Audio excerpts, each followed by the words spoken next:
বন্ধুরা আবার কিন্তু প্রাথমিক নিয়োগ নিয়ে মামলা হচ্ছে এবং আপনারা জানেন যে 2017 এবং 2022 ডেটের প্রশ্নভুল মামলা নিয়ে কিন্তু আবার কিন্তু কলকাতা হাইকোর্টে তোড়জোড় শোনা যাচ্ছে এবং বিচারপতি কিন্তু মামলা দায়েরের অনুমতি দিয়েছেন। আমি অনুরোধ করব ভিডিওটা আপনারা পুরোটা শুনুন, এই বিষয়ে কিন্তু বিস্তারিত জানতে পারবেন।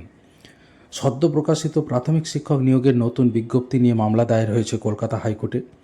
আনন্দবাজার পত্রিকায় লেখা হয়েছে, 2017-2022 সালের প্রাথমিক টেট অনুত্তীর্ণ প্রার্থীদের একাংশ এই মামলা দায়ের করেছেন। বৃহস্পতিবার তাদের আইনজীবী ফিরদৌস শামীম এ ব্যাপারে হাইকোর্টের বিচারপতি ওম নারায়ণ রায়ের দৃষ্টি আকর্ষণ করেন। ফিরদৌসের বক্তব্য, 2017 সালের প্রাথমিক টেটে 23টি এবং 2022 সালের প্রাথমিক টেটে 24টি ভুল এই সংক্রান্ত মামলা হয়েছে, প্রশ্ন ভুল। সেই মামলাগুলোই হাইকোর্টে বিচারাধীন। সেই মামলার নিষ্পত্তি না করে এই প্রার্থীরা নিয়োগ প্রক্রিয়া কিন্তু যুক্ত হতে পারবেন না যদি নিষ্পত্তি না হয়। তাই নিয়োগ বিজ্ঞপ্তি নিয়ে একাধিক আর্জি জানিয়েছেন তিনি। আদালতের খবর, আগামী মঙ্গলবার এই মামলার শুনানির সম্ভাবনা আছে। ফিরদৌসের আর্জি, নতুন নিয়োগ বিজ্ঞপ্তির উপরে স্থগিতাদেশ দিক কোর্ট, অথবা এই মামলাকারীদের নিয়োগ প্রক্রিয়ায় যুক্ত হওয়ার অনুমতি দিক, যেমনটা এর আগে হয়েছিল 2020 সালে। প্রয়োজনে তাদের জন্য শূন্যপদ সংরক্ষিত রাখা হোক।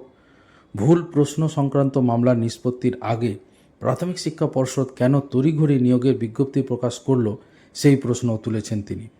আইনজীবীর বক্তব্য, আগের দুটি টেটে যদি প্রশ্ন ভুল বলে চিহ্নিত হয় এবং তার জন্য যদি কোর্ট বরাদ্দ নম্বর দেওয়ায় নির্দেশ দেয়, তাহলে মামলাকারীদের অনেকেরই টেট পাস করবেন, কিন্তু শূন্য পদে নিয়োগ হয়ে গেলে তারা চাকরির সুযোগ হারাবেন। সেই কারণেই এই মামলা। প্রসঙ্গত 2014 সালের টেটেও এই ধরনের প্রশ্ন ভুল নিয়ে মামলা হয়েছিল।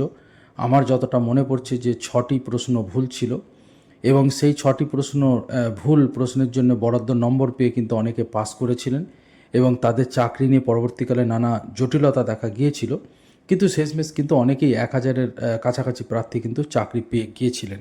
এটা আপনারাও জানেন। আজকে এই খবরটা অত্যন্ত বড়ভাবে কিন্তু 2 নম্বর পৃষ্ঠায় সংবাদ প্রতিদিন পেপারে প্রকাশিত হয়েছে। আপনারা যদি সংবাদ প্রতিদিন লিখে অনলাইনে সার্চ করেন, 2 নম্বর পৃষ্ঠায় এই খবরটা দেখতে পাবেন, যেখানে বলা হয়েছে যে পুজো মিটলেই শিক্ষক নিয়োগ প্রক্রিয়া শুরু হওয়ার কথা ছিল, কিন্তু ফের কিন্তু হাইকোর্টে মামলা হতে যাচ্ছে। বামপন্থী সাংসদ বিকাশ ভট্টাচার্য এবং তার সাগরেদরা তৎপর। প্রাথমিক নিয়োগ ঠেকাতে এবার মামলাটি দায়ের করেছেন বিকাশ ঘনিষ্ঠ আইনজীবী ফিরদৌস শামীম।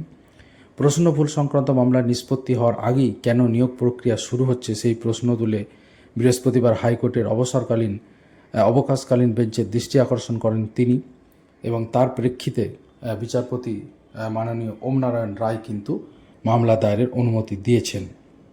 অন্যদিকে এদিনই এবারের ঘোষিত ওই নিয়োগ প্রক্রিয়ার সুযোগ দেওয়ার আবেদন জানিয়ে হাইকোর্টের পুজো অবসরকালীন বেঞ্চের দ্বারস্থ হন 2 বছরের টেট অনুত্তীর্ণ পরীক্ষার্থীরা। তাদের আইনজীবী ফিরদৌস শামীমের দাবি, 2017 এবং 2022 সালের টেট পরীক্ষায় মোট 47টি প্রশ্ন ভুল নিয়ে মামলা দায়ের হয়েছিল হাইকোর্টে। সেই মামলা এখনও বিচারাধীন। রাজ্যের 2টি বিশ্ববিদ্যালয়, প্রেসিডেন্সি ও যাদবপুরের বিশেষজ্ঞ শিক্ষকদের নিয়ে প্রাথমিক শিক্ষা পর্ষদের একজন প্রতিনিধিকে নিয়ে কমিটি গঠন করে দিয়েছিল। গত জুলাই মাসে 4 সপ্তাহের মধ্যে সেই কমিটির মতামত রিপোর্ট আকারে আদালতে জমা দিতে নির্দেশ দেওয়া হলেও এখনও সেই রিপোর্ট জমা পড়েনি। ফলে এই 2 বছরে চাকরি প্রার্থীরা এই নিয়োগে অংশগ্রহণ করতে পারছেন না, অথচ তাদের বেশিরভাগই 1-2 নম্বরের জন্য টেট পরীক্ষায় উত্তীর্ণ হতে পারেননি। ফলে তাদের 2025-এর প্রাথমিক শিক্ষক নিয়োগ প্রক্রিয়া অংশগ্রহণ করতে দেওয়া হোক, অথবা জট না কাটা পর্যন্ত নিয়োগ প্রক্রিয়া স্থগিত রাখা হোক। ফিরদৌস শামীমের দাবি, ভুল প্রশ্নের দরুন নম্বর পেলে অনেকেই আবার পাস করবেন। ফলে প্রশ্ন ভুল রয়েছে কিনা সেই সিদ্ধান্তে আসার আগেই কেন এই নিয়োগ প্রক্রিয়া শুরু করা হচ্ছে। এর ফলে কয়েক হাজার চাকরিপ্রার্থী আবেদন করতে পারবেন না। প্রসঙ্গত 2022 ও 2023 ডেটের ফল প্রকাশের পরই কিন্তু শিক্ষক নিয়োগের বিজ্ঞপ্তি জারি করে প্রাথমিক শিক্ষা পর্ষদ।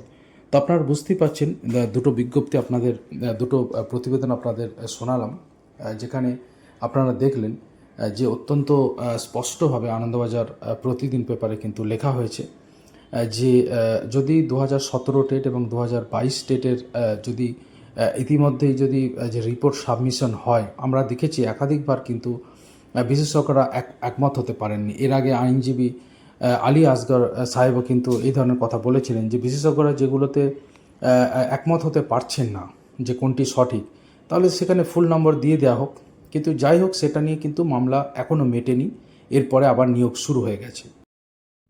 সুতরাং আইনজীবীদের দাবি যে কিছু অন্তত সিট যারা কোর্টে বিচারাধীন বিষয়টা, যারা পিটিশনার তাদের জন্য, আবেদনকারী তাদের জন্য অন্তত কিছু সিট রিজার্ভ করে রাখা হোক, দিয়ে নিয়োগ প্রক্রিয়াটা চালানো হোক, যেমনটা আগে হয়েছিল। তো যাই হোক, এই গুরুত্বপূর্ণ মামলাটা কি হয়, সবটাই তো আদালতের উপর বিচারাধীন। আগামী 14ই অক্টোবর, যেটুকু অত্যন্ত গুরুত্বপূর্ণ তথ্যটা আপনাদের জানায়, যে 14ই অক্টোবর কিন্তু শুনানি রয়েছে।